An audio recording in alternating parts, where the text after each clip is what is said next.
Okay, let's look at this game between Barclay and Allied. So we have simultaneous section game, and each player has two strategies available, either pricing high, either pricing low. So for player Barclay, you can see for playing high price, it can receive 5 or 1, right?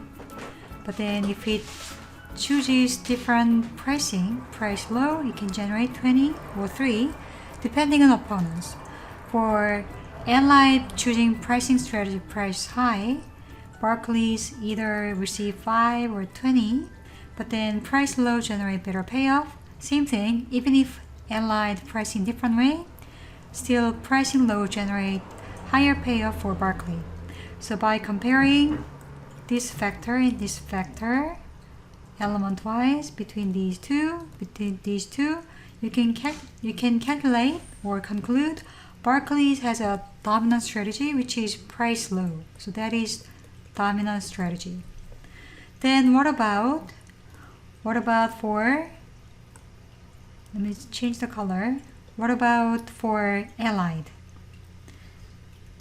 So for Allied, pricing high generate 5 or 1, right? Depending on whether opponent does high price, low price, it can receive 5 or 1.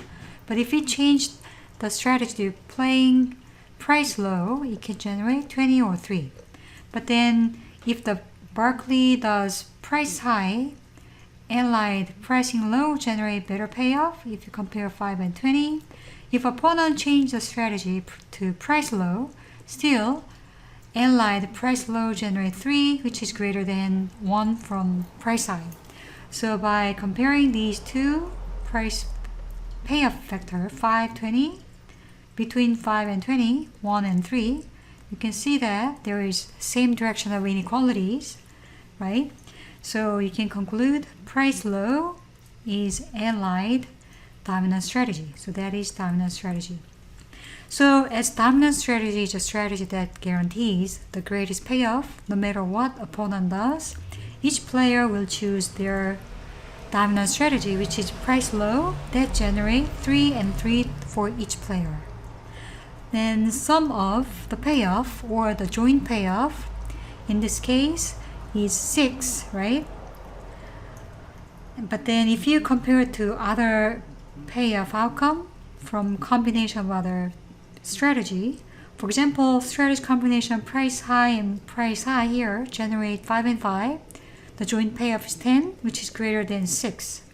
Same thing, other combination outcome generate 21 joint payoff. So you can say for these two people society, the dominant strategy equilibrium that generate 3 and 3 for each player is worst outcome, right, in terms of payoff. So even though player chooses safe option, that is dominant strategy, but then which is also a rational choice, but it actually hurt each player or the society of the players. So we call it as prisoner's dilemma. Thanks for watching.